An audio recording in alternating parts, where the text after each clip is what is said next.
Thank you very much, Pat. Good afternoon, everybody. We have 5 speakers this afternoon. Nicola Tossini and Anka Kozhok from Nera Consulting. Nicola is an associate director, primarily based in Berlin, and Anka is a senior consultant based in London. They both do the full range of economic consultancy. Then you have Alison Berridge and me from Monkton Chambers. Alison does lots of mergers, both before agencies and on appeal, which is currently working on the Sabre appeal. Finally, we're very pleased to have Alex Baker, a special guest from Fingleton Associates. Alex worked for the OFT, the Monitor and the BBC before joining Fingleton, where he's a managing director. We've loosely structured this afternoon's discussion around 4 topics. Share of supply, where we'll cover the recent decisions in Roche and Sabre, where the CMA found it had jurisdiction, even though the target had no UK sales. Second, politicisation of the CMA, which I'll leave in Alex's very capable hands. The CMA used to talk sensible economics to political power. I'm not entirely sure that it still does, reading about excessive pricing or alleged excessive pricing by retailers of hand sanitizer. Our third topic is mergers litigation. The standout case here is clearly the Hutchison appeal, and we'll be hearing from both Alison and Nicola on this. And the final topic is dynamic counterfactuals and verticals. This is where we get deeper into the economics with Nicola and Anka. And if we have time, Alex and I will chip in with some points about COVID. Of course, everybody today is contributing in their personal capacity and not on behalf of their organisations or any of their clients. So, the first topic is share of supply, which is one of the 2 alternative bases for UK merger jurisdiction.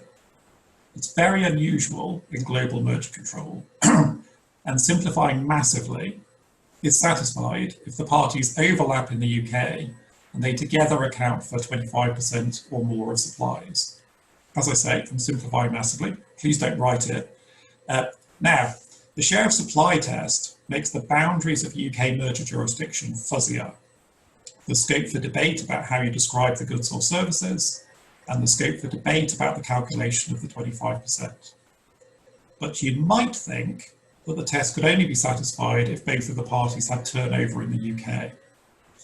And we now know that that's not true because of 2 cases, Roche Spark and Sabre Fairlogics. In Roche Spark, the target was a pharmaceutical company with no turnover in the UK, but it did have staff in the UK working on a pipeline product for haemophilia A. Despite the absence of sales, the CMA found that Spark should be considered active in the supply of haemophilia A treatment in the UK. The CMA's reasoning was that the presence of pipeline products affects the commercial strategies adopted by suppliers of marketed products. And it calculated shares of supply using the number of UK-based employees engaged in activities relating to the relevant treatment. Tony Benn would be proud of them. The second recent case is Sabre Fairlogics. Fairlogics supplied software to airlines around the world, but none in the UK. Its turnover in the UK was therefore 0. But Fairlogics supplied its services to American Airlines. And American Airlines allowed British Airways to offer BA flights as interline segments of tickets sold by American. The CMA found that this meant that British Airways received a supply of services from Fairlogics in the UK. This analysis is under challenge at the tribunal, and Alison is part of the counsel team representing Sabre. Now, the obvious comments to make about these 2 cases are that, first, they make UK merger control quite unpredictable, and second, they allow the CMA to operate as a global policeman, picking up cases that aren't caught by the turnover tests that most countries use. The second order question, though, is how can we predict which cases the UK will seek to investigate using an expansive view of its jurisdiction? In my view, the decision in Roche was not surprising. I can remember doing a pharma case before the OFT about 15 years ago, where the target had pipeline product but no sales. And the OFT did a deep dive into the overlaps before finally finding that it didn't have jurisdiction. It didn't just say, we obviously urged it to do. It didn't just say, well, the target has no marketed products, so we won't look further. It did the deep dive before satisfying itself that the 25% threshold wasn't satisfied. So in a sense, the decision in Roche has been at least 15 years in the making. And we all know, of course, pharmaceuticals, public purse implications, so it's a priority, and that one of the classic theories of pharmaceutical mergers is loss of pipeline competition. So as I said, I don't think it's at all surprising that the CMA claimed jurisdiction in Roche. Perhaps the more important question, though, is whether it's lawful for the CMA to assert jurisdiction on this convoluted basis. There's no challenge in Roche because the CMA granted phase 1 approval, but I think we will see challenges in future to the CMA's reasoning in pipeline pharma cases. Sabre, on the other hand, I do find surprising. Clearly, tech is a CMA obsession and they worry about cases like Facebook and Instagram. But why did they call in Sabre when the combined shares globally were so low and the UK airlines had all had plenty of years to choose to buy from Fairlogics and absolutely none of them had chosen to do so? And the centre of gravity of the deal was clearly the US, and the DOJ was investigating. In fact, it litigated against the transaction. So I suppose what it tells us is that tech is such a focus of the CMA at the moment that any tech deal is liable for what I'll loosely call super scrutiny. I'll leave this section of our presentation with two questions. The first is, does this expansive approach to jurisdiction make UK merger control too fuzzy? The point is that for many mergers it's relatively easy to predict the outcome, but others are in what I'll call the fuzzy zone. They could be cleared in phase 1, but equally it's very easy to write a reference decision. Now clearly a certain amount of fuzziness is inherent in any decision-making process, and you'd expect more fuzziness in a forward-looking system like merger control. But is there now too much? And in an era where the government is getting more involved in merger control, do we need the CMA to make its decisions more predictable rather than less? The second question I wanted to raise is this. Will the CMA's interventionist stance be maintained when we have what I'll loosely call real Brexit? Will the CMA be swamped with large deals that would otherwise be reviewed in Brussels? And will this take the edge off its appetite for the global policeman role, in the same way that it's perhaps lost its appetite for public hospital mergers, which was a focus for them 5 or 6 years ago? This remains to be seen. I'll hand over now to Alex to pick up our second topic. Thank you, Alistair, and let me start by thanking both Neera and Monckton Chambers for the invitation to be on this panel. I'm very pleased to be able to join you all today. Building on Alistair's comment about share of supply and the CMA taking a far more interventionist approach in regard to jurisdiction, I think if you look at the merger statistics on the substance, you also see over a period of time that the merger decisions have tilted towards more intervention. Since the CMA started, it takes fewer cases than its predecessor organisations, the OFT and the Competition Commission, but more go to a case review meeting at phase 1, more being referred to phase 2, and what we're seeing in recent years are more prohibitions and more deals being cancelled or abandoned because of concerns put to merger parties by the CMA. So that is definitely the context, and that's clear as a matter of fact. The question that I wanted to explore is whether or not we should interpret from that evidence the CMA as a more political agency, a more political being. And I'll make 3 observations on that question. So the first is that I think the UK regime probably is more political now than it was back when I was at the Office of Fair Trading 10 or so years ago, but I'm not convinced that the CMA is the instrument of that politicisation. Politicians have shown an increasing taste in intervening in mergers, but the way that they are doing it is through different means. So to give 2 examples on that, over time, the government has given itself more power to intervene in deals on public interest grounds, predominantly in the areas of defence and national security, and most recently rushing through a piece of secondary legislation to give itself the ability to intervene on public interest grounds in mergers that have a public health emergency dimension. Now, it remains to be seen exactly how government uses that power, but at first blush, it looks quite broad in its scope. the ability for the government to intervene in large swathes of the economy. If you consider the effects of pandemic on industries like grocery supply, you can imagine there being at least an arguable case that the government could be able to intervene under that power on public health emergency grounds. But also, it's not clear to me that that is a power reserved just for periods of pandemic. It looks like an evergreen provision that would allow the government to intervene outside of periods of acute public health emergency, perhaps for reasons of preparedness or such like. So that's one example. The other is the National Security and Investments Bill. A proposal was put into the public domain by the Theresa May government, and that's been picked up by Boris Johnson's administration, and we understand that there will be a bill put in front of Parliament by the end of the year. That's a whole separate topic and not for discussion today, but I will point out that that envisages a separate structure and apparatus for the government to review deals that involve foreign direct investment that might have national security or possibly even broader national interest considerations. But what they're not doing, and this comes back to the first observation, is they're not using the CMA as an instrument to achieve political ends. The independence of the CMA is something that those who work in it jealously guard. And I am aware of letters that the CMA has sent to advisors reminding them that it's not a good idea for their clients to go to government and expect them to be able to lean on the CMA and get good merger outcomes. So that's my first observation. The second is about Andrew Tyree and his impact on the CMA over the last couple of years. Now, he's obviously recently announced that he will stand down as chair of the Competition and Markets Authority.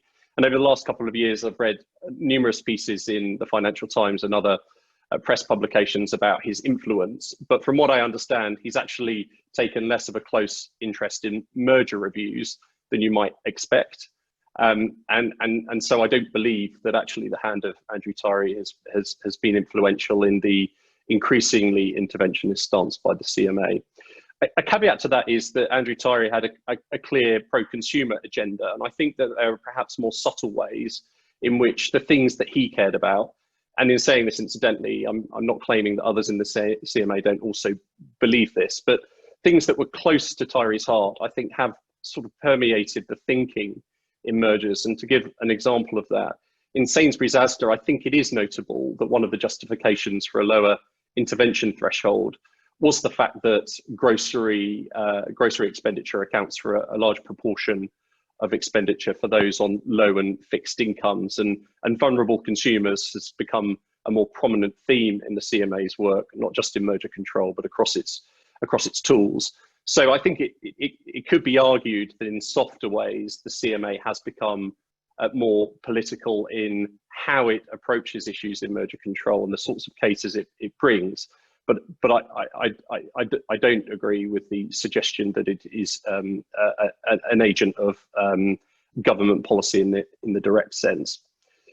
So I don't think that Andrew Tyree leaving the CMA will have an impact on the increasing intervention. I think we should expect that to continue, and to the extent that you agree with our proposition that the CMA is more interventionist, then I think that's coming from the executive and the staff, and not from individuals like Andrew Tyree. And in a speech by Andrea Coscelli in March, he set out a number of reasons why the CMA might be perceived to be more interventionist, and I'll highlight three.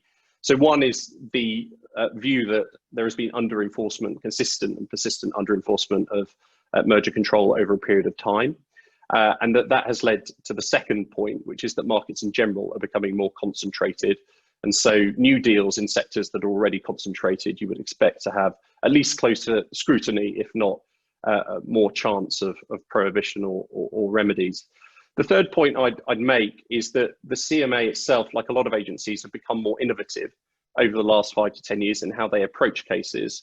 And I'll circle back to that point in a second. But the broad message is I think the more interventionist approach by the CMA is here to stay, because it's being driven by the staff and the executive and not by government or the current chair. So my third observation is, to the extent we think things are uncertain now, and I think they're going to get more uncertain, at least in the short term. And there are two reasons for that. So I've highlighted that agencies are becoming more innovative. Back when I was at the Office of Fair Trading, most of the cases were horizontal effects cases, and the analysis was more static in nature. And in recent years, theories of harm have become more diverse, and as Anke will discuss later on, more sensitive to how markets evolve over time. That innovation in how agencies approach merger control has been driven by the debate around tech. But once that genie is let out of the bottle, it's not clear that it will be solely the reserve of tech deals. And some of the approaches and thinking around tech deals, I think, will then be applied in more traditional merger cases. So that will create a degree of uncertainty across the piece, and will mean that previous decisions are less of a good guide to future decisions. The other issue that will create uncertainty is Brexit and the UK leaving the EU merger regulation. So not only will that mean, as Alistair has pointed out, the CMA will get access to a whole host of cases that it currently doesn't have jurisdiction to review. I've heard some suggestions that will be in the number of 50 or 60 or possibly even more. But a few observations about the CMA as an agency. Unlike some others in the world, it integrates economics and law more closely in how it approaches the substance of the case. It is also historically, I think the UK agencies have historically been bold in their approach and rigorous in their analysis. And so you can imagine that those ingredients do create the conditions where the UK could just disagree on fact with other agencies, even looking at the same case and the same evidence. So the institution itself may agree to disagree with other agencies, not because it's political, but because of something inherent in its design and culture. I think also that there is an ambition for the CMA to be more active internationally and take more of a thought leadership role. And particularly if you think about the politics of Brexit, I can't imagine that they will want to subordinate their decision making, at least in the short term, to other agencies.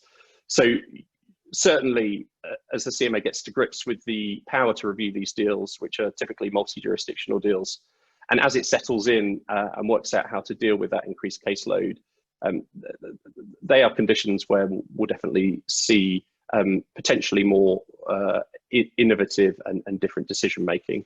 And I think that really underscores the importance of businesses getting regulatory advice, sound regulatory advice from a UK perspective as early as possible in the deal planning. And at that point, I'll hand over. Hi.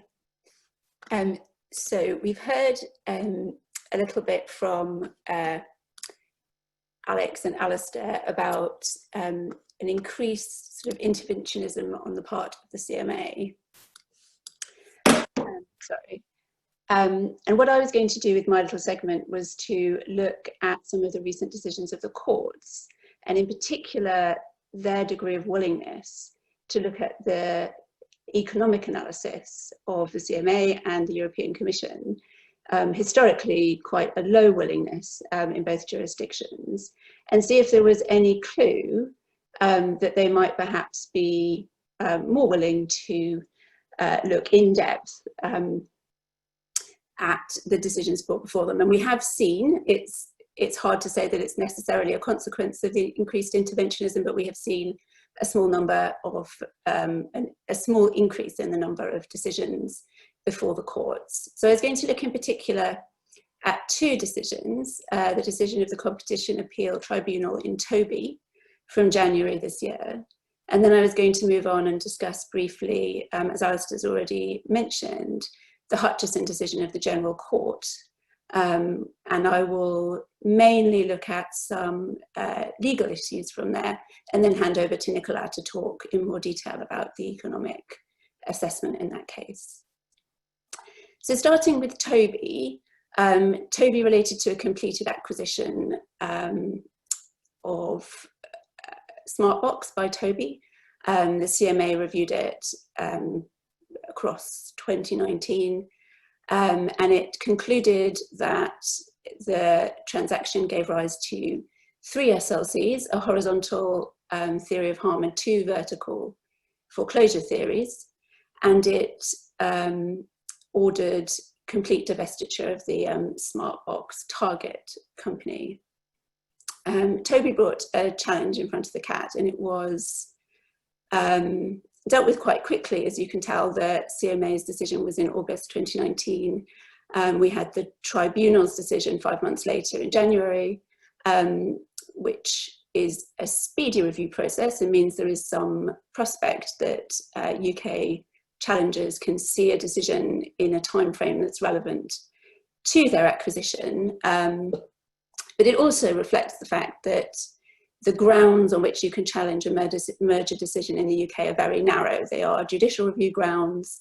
They're not enhanced by the fact that the tribunal's a specialist body. They are ordinary JR grounds. And so within those confines, Toby actually brought a very substantial challenge, raising 22 separate issues, and described by the tribunal as a root and branch challenge to the SLC decision.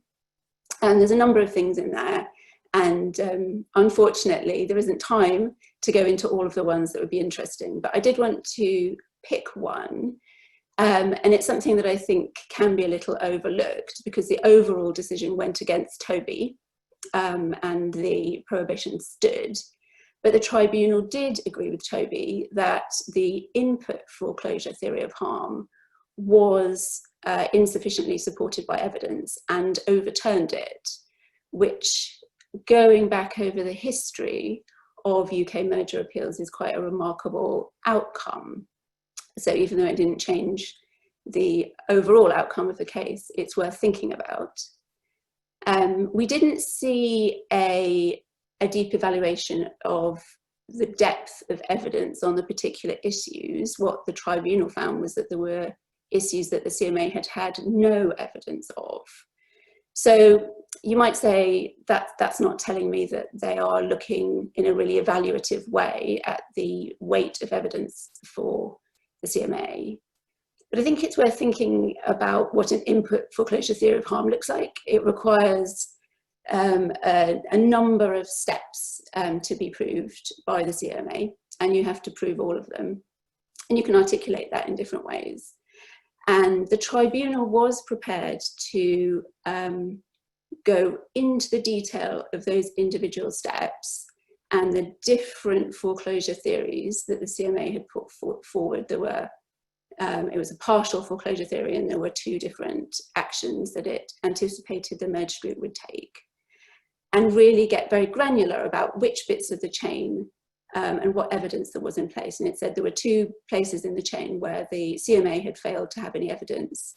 And just to give you an idea of how granular they were, one of them was a failure to ask the potentially foreclosed customers what they would do in the event of a price increase, and assuming that they would pass that on to the downstream market.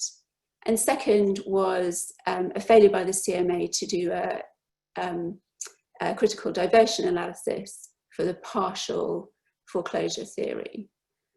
So while on one level it's conventional, there was no change to the articulation of the JR principles that were applied. I do think that was an interesting and potentially hopeful, if you are looking at challenges, decision of the CMA, that they will be prepared to get into the detail and look at technical issues on a substantive basis. So moving on to the super famous case, the Hutchison case, which arose out of the acquisition by 3 of O2 in the UK back in 2016. I hope you'll all be a little bit familiar with that. It was essentially a 4-3 of mobile operators in the UK. The merged group wouldn't become the biggest. It would have a market share of between 30 and 40%. And I think you'll be aware the decision was overturned by the General Court. We don't know yet if it will go further to the Court of Justice.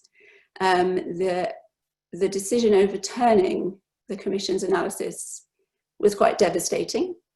And as I mentioned earlier, I'm just going to pick on 3 more legal issues before handing over to Nicola to talk about the economic ones. So first, the way the General Court articulated the standard of proof. It talked about a strong probability. The courts in Europe have not had a very consistent way of talking about the standard of proof the Commission must meet. But what I thought was particularly interesting in this case was rejecting the balance of probabilities standard and talking about this as a case where something higher is required, even though it wasn't a foreclosure theory or a complex leveraging theory looking into the future. The second was the willingness of the General Court to, in a way, legislate for the economic analysis in the future.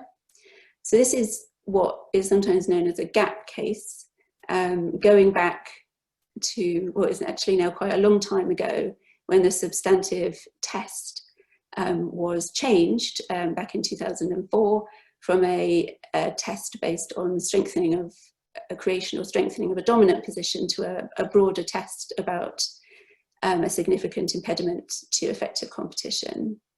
And the reason for that change was there was a perceived gap in oligopolistic markets where you might not become dominant as a result of the merger, but there might nevertheless be a loss of competition. There have been lots of cases, particularly in mobile telecoms, that have been gap cases over the years. And this is the one where the General Court has stepped in, rather as it did in Airtours many, many years ago now, and been prepared to set out a series of actual substantive tests that those cases need to meet before a prohibition decision is justified.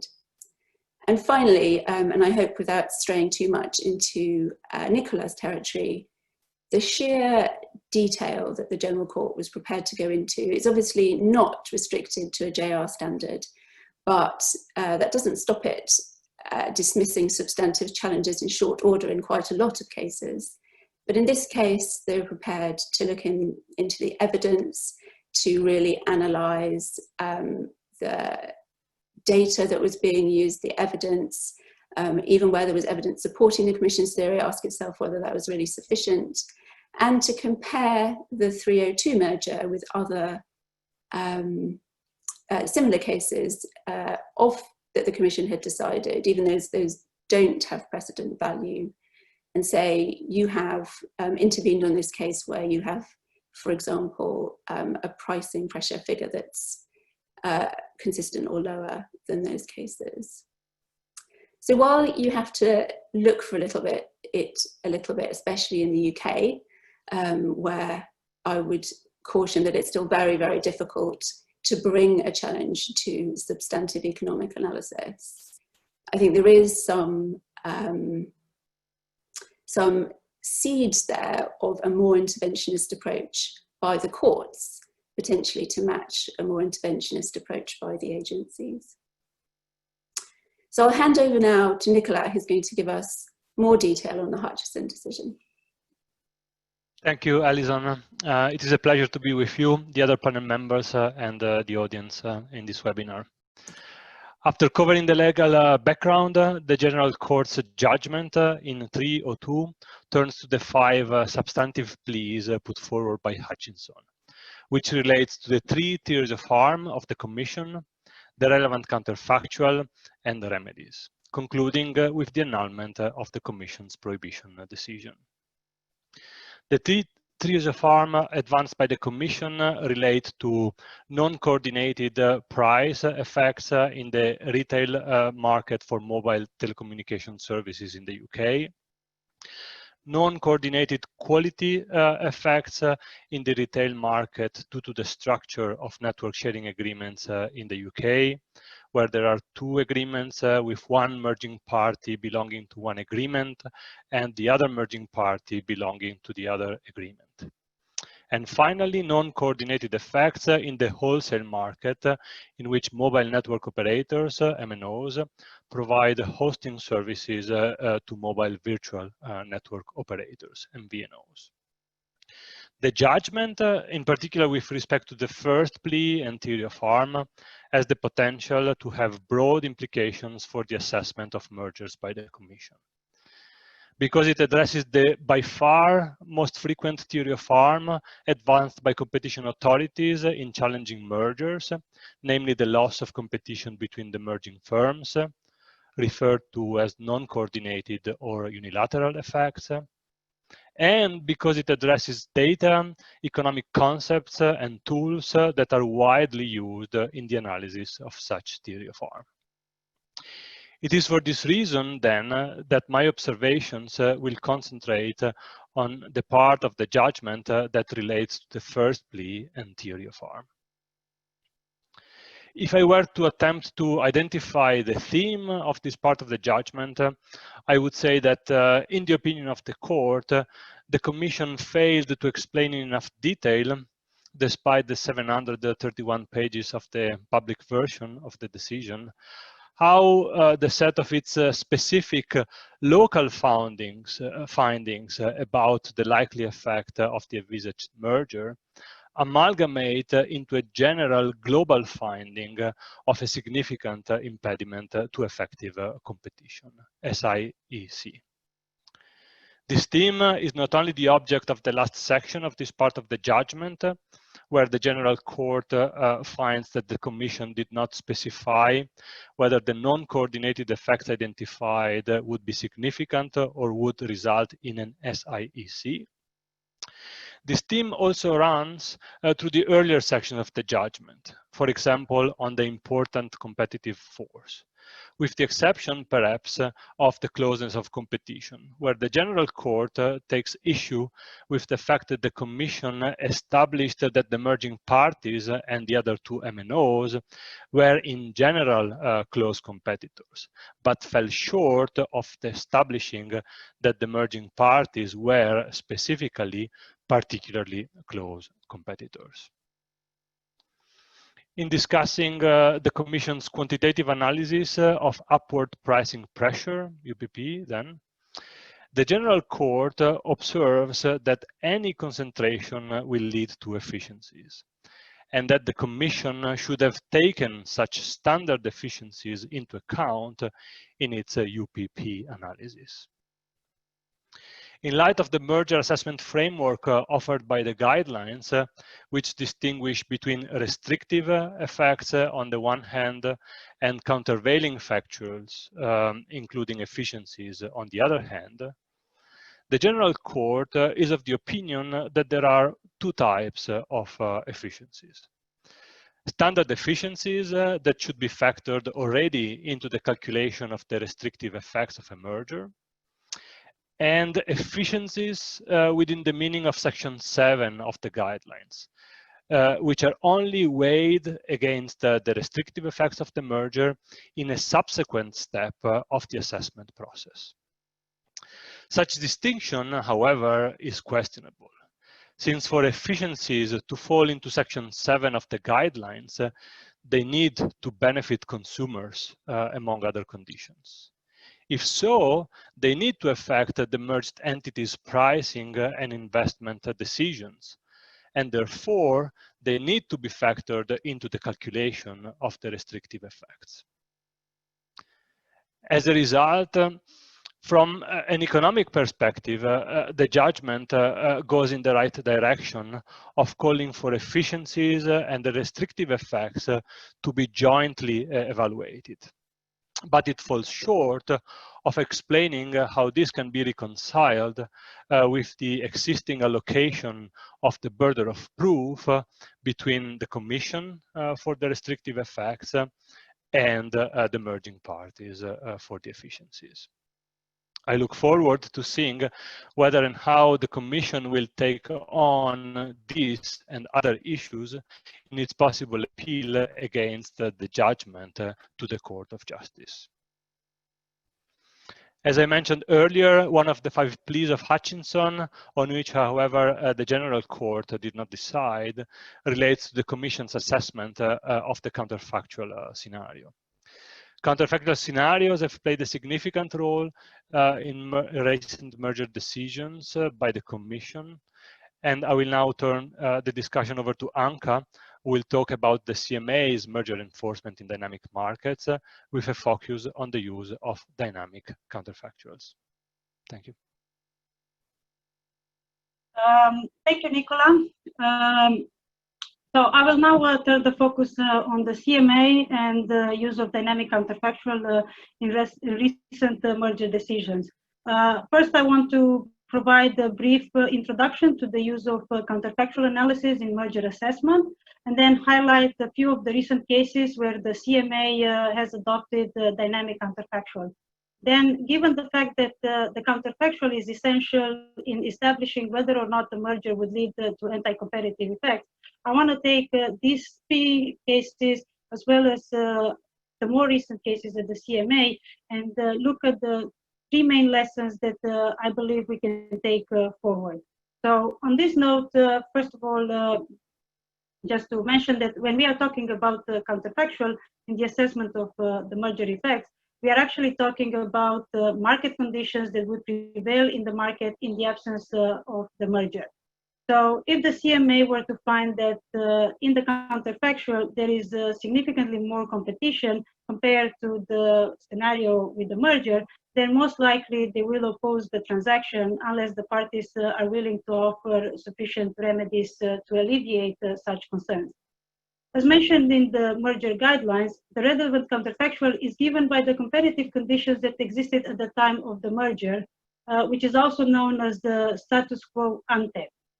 However, in some cases, the prevailing competitive conditions in the market at the time of the merger do not offer a useful benchmark.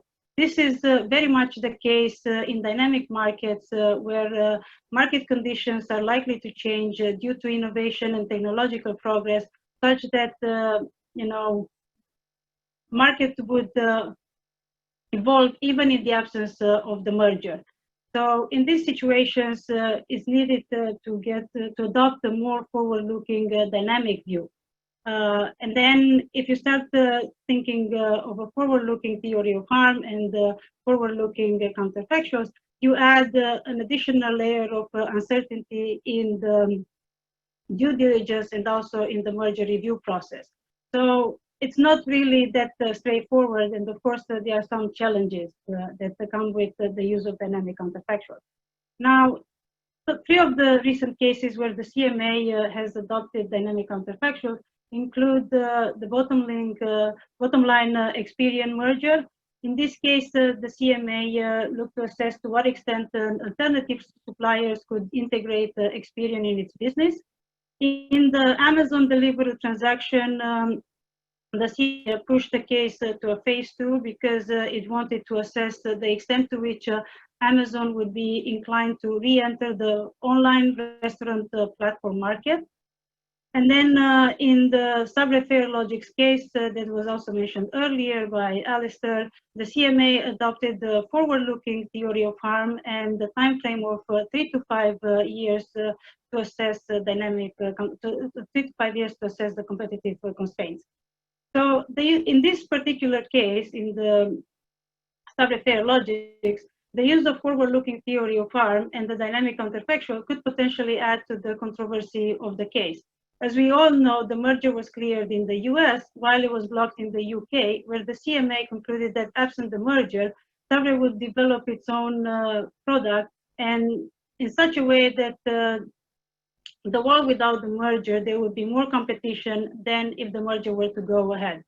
So I'm saying it's controversial because in the US, the district court did not apply counterfactual analysis. And thus it's quite difficult to know if the court was also to look at this question, whether they will come to a similar conclusion as the one reached by the CMA.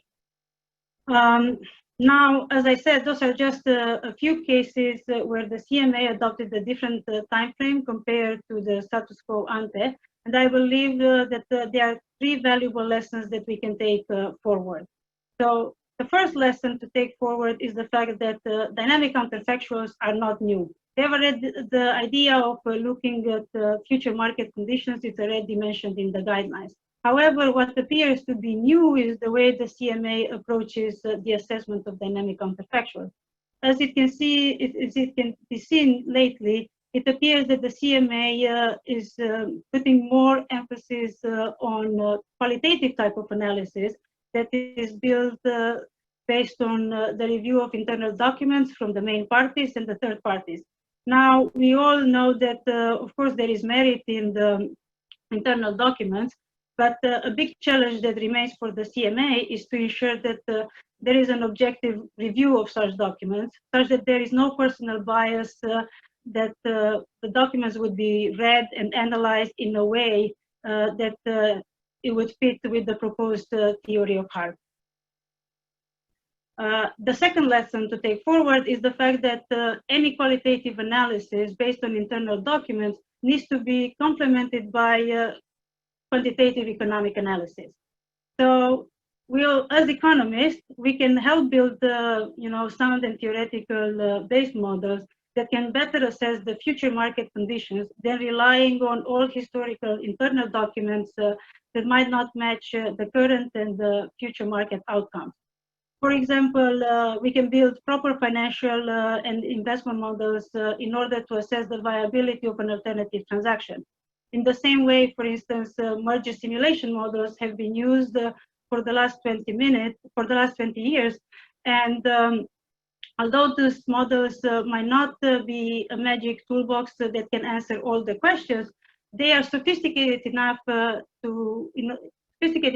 they can be adapted to address different concerns from the CMA over the different time horizon or a different dimension, such as if the concern is not about prices, but the concerns are on innovation, for example. The third lesson to take forward is that there needs to be a degree of pragmatism and flexibility when considering dynamic counterfactual. If there is any uncertainty, for instance, as to how long a horizon should be applied, then obviously different scenarios should be considered. For example, we can look at the longer horizon where there's going to be more competition, or we look at the shorter horizon in which the competitors might not have the resources to quickly respond to the proposed merger. So, as I said, those are just three lessons that I believe we can take forward from these cases and also other cases that involve dynamic markets. But as markets would continue to evolve, there will be, of course, a continuous evolution of the merger control in the UK. And for sure, there are going to be more lessons to be taken forward. But that's a topic for another time. And I'm sure we'll cover this at some other point in time.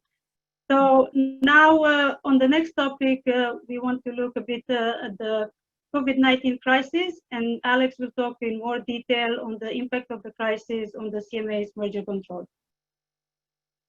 Thank you, Anka. Well, I'll just make a few observations on COVID. I think there was probably a perception that making arguments around failing firm would become somewhat easier in the middle of a public health crisis, but the CMA put out some relatively firm guidance where it said in terms, the law hasn't changed. We've got a process for this and it's pretty tough. And the Amazon Deliveroo initial provisional findings, I think perhaps gave some hope that maybe COVID would give an opportunity to successfully land those arguments with the CMA. Although my reading of that original provisional finding decision is there were some very specific aspects of the particular deal structure and facts of that case, which allowed the CMA to originally conclude that the failing firm test was met. In any event, I think any hope that Amazon Deliveroo would provide a path through for other deals has been dashed by the revision to the provisional findings. You might argue perhaps a more honest decision by the CMA, but certainly if you're thinking about putting a failing firm case through, I think the message remains it's very tough and the law hasn't changed. COVID will also present some challenges for the CMA and for merger parties over the coming months. In a couple of dimensions to my mind. So COVID will inevitably lead to structural changes in markets. And just picking up a comment I made earlier about the CMA thinking that markets are in general more concentrated. If it believes that one of the impacts of COVID is that a lot of markets that were previously less concentrated become more so, then I think it will adopt a cautious approach while there's uncertainty around exactly how the structure of the economy will land when we're through all of this. The second is that COVID will create interruptions in the source of evidence that the CMA usually relies on to make its decisions. To give an example, in retail, there's going to be a gap in sales data. It's going to be potentially hard to interpret what that means for the competitive process. And what I can imagine is that the CMA will then lean more towards other sources of evidence, in particular internal documents and contemporaneous documents produced by businesses in the ordinary course of their activities. Also, what other participants in the market are saying. So again, that creates a bit of volatility, although you can imagine in time that will right itself. A final observation is that COVID does present some challenges for the merger control regime for any agency, and not least the CMA. But there is at least a case for the CMA within its existing powers to take a slightly more flexible approach. One area that is perhaps quite particularly challenging is dealing with remedies, and the idea that if you're trying to preserve competition in a market, ordering companies to divest assets during a pandemic might not be wise, given the policy objective. It also might be, challenging from a business perspective, and certainly one area where the CMA and other agencies might want to find some flex within their statutory powers. And with that, I'll hand back to Alistair. Thank you, Alex. And just to round off the presentation with some legal comments about COVID, Alex has already mentioned the CMA's COVID guidelines that I'm sure you're all familiar with, that effectively say there's no free pass because of COVID, and the normal rules on failing firm apply. Alex obviously mentioned the leading case, which is Amazon Deliveroo. I found the provisional findings quite curious. The story was that Deliveroo needed new money, and nobody except Amazon would be able to provide that new money under the pre-COVID Amazon deal. And the problem with this story, as it seemed to me, was that Deliveroo's business was not wrecked by COVID. And there's a wall of money around the world looking for opportunities. We've seen lots and lots of equity raises by listed companies. And we've all read about private equity and hedge funds with lots of dry powder looking to invest at once-in-a-generation bargain prices. So I can well see why Deliveroo shareholders didn't want to tap into this funding, because they'd suffer from massive dilution. But the idea that there was no money available, to my mind, simply didn't stack up. So I was quite pleased that the CMA eventually recognised that with its reissued provisional findings. Finally, on the legal side, I want to say a little bit about JD Sports Footasylum. This was a completed deal. The parties supplied highly fashionable trainers and clothing, particularly to 16 to 24-year-olds. They both have websites, but they both sell mainly in-store. And the CMA prohibited the deal on 6th of May of this year. And at that point, the shops had been closed for about 6 weeks. And this was potentially a major problem for Footasylum, that had quite a lot of debt before the merger. And it was a massive, massive opportunity for the main suppliers, who were Nike and Adidas, because they've been growing their sales through their own websites, through the direct-to-consumer channel. And obviously, it's much more profitable for them to sell directly rather than sharing their margin with a retailer.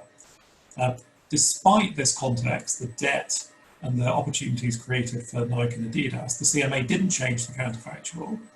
It said that the impact of COVID on the strength of Footasylum's competitive constraint was not sufficiently clear to incorporate into the counterfactual. And it didn't change the competitive assessment. It said it wasn't clear that COVID would disproportionately impact the parties more than any other retailers. And this set of findings all under challenge at the tribunal, and the appeal will be heard on the 23rd of September. So watch this space. So that concludes the presentations from the panelists. I'd like to thank all of the speakers this afternoon. I'm pleased to say that we are running very slightly ahead of schedule. And so I'd like to throw it open to questions from the floor or any comments that people may have.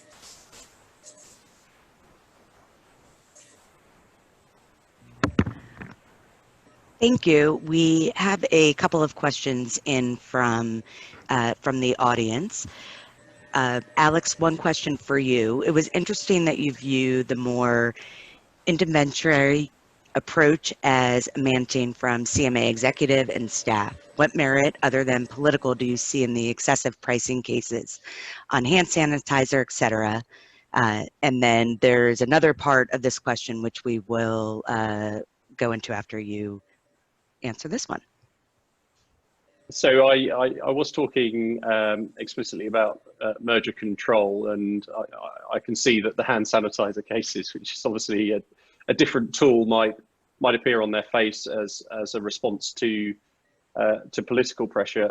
I guess what I'm not saying is that the CMA operates in a vacuum. It's not immune to debates in Parliament or the thoughts of politicians. I think my point was a different one, which is that we shouldn't view the CMA as being a direct instrument of the state. It is independent from government and knows its own mind. But it would be perverse if the CMA operated completely apart from the concerns of politicians and the general public.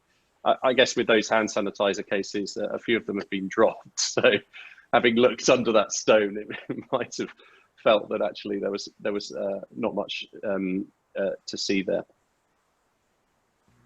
Great, thanks. And then the second part to that question, relatedly, given the CMA is taking more marginal cases with a higher risk of type 2 errors, what additional steps need the CMA take to mitigate this risk? Well, in terms of marginal cases, I guess there is pressure amongst all agencies to look at deals that perhaps they a few years ago they wouldn't have taken a second look at. I have a slightly different concern, which is that in taking more of these types of cases, we forget that there's quite a lot of traditional deals from a public policy point of view that may raise concerns, and the question of balance and case mix, given all agencies have limited resources, is an important one. And I think one that the CMA will have to navigate, particularly given it will have more cases to look at when it leaves the EU merger regulation. Just to chip in on that, if I may, I think one issue is that we have is around case team continuity. That historically you'd have a fresh case team at phase 2, so the phase 2 case team will be starting to get involved in the case at the same time as the panel. And now, for efficiency reasons, and for several years, we have partial continuity of the case team, which means there's an asymmetry of information. The case team is well read in at the time that the panel are just getting into the case. And obviously, we don't know how the dynamic works as between the staff and the panel, but potentially it gives more influence to the staff because they know the file inside out, and the panel is kind of coming in. And so that means there's a greater risk of a kind of continuity of view as between phases 1 and 2, as opposed to the imposition of a kind of fresh pair of eyes, which has originally been one of the kind of main virtues prayed in aid for the phase 2 system. So I do wonder whether we need to look again at that. I appreciate the efficiency and appreciate the importance of public money, but I think you'd probably get better outcomes if you had a fresh team. And also, although it's probably entirely self-serving from my perspective and Alison's, I do think that greater tribunal scrutiny would also improve decision-making. Obviously, the Hutchinson decision we've heard about is quite intrusive, and that's not, I think, a decision that the tribunal would have been likely to take faced with the decision in the 302 decision. Great, thank you. Does anyone else have something to add to that? Okay, we have another two-part question.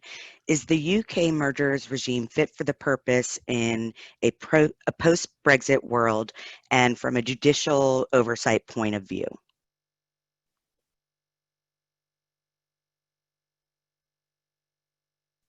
Well, I can offer views on the post-Brexit world. I think getting all of these additional cases will pose challenges for the UK regime in terms of process.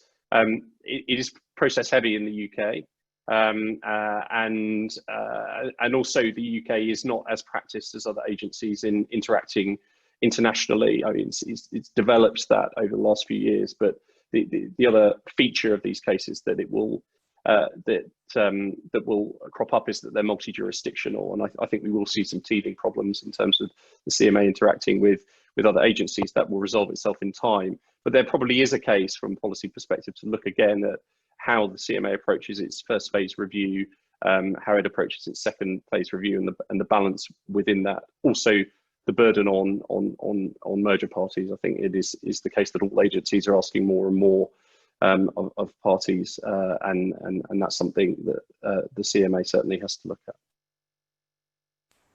So, Sorry, go on. I was just going to talk for a minute about judicial oversight. So, and I know I think Alistair covered this a little bit, but in the UK, obviously, a good feature is the tribunal's determination to get merger cases through quickly.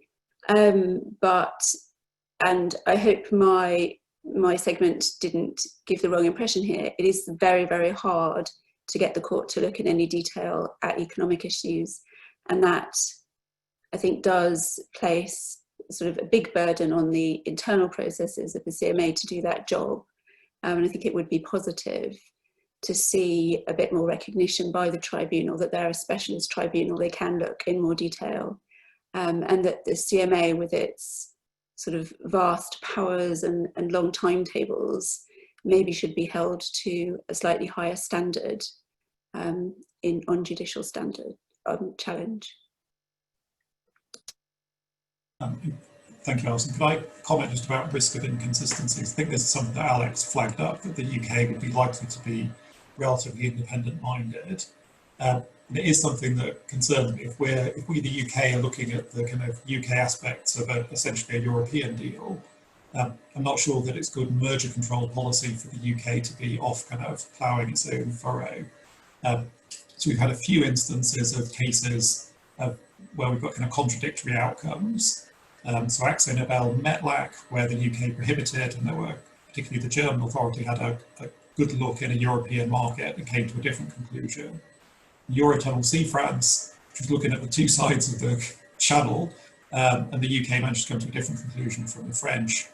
And obviously Sabre Fairlogics, that's already been touched upon, where there was a different conclusion by the US judge and the CMA, albeit the US judgment came out just before the CMA's decision, so it would have been difficult for the CMA to adapt its reasoning, even had it wanted to.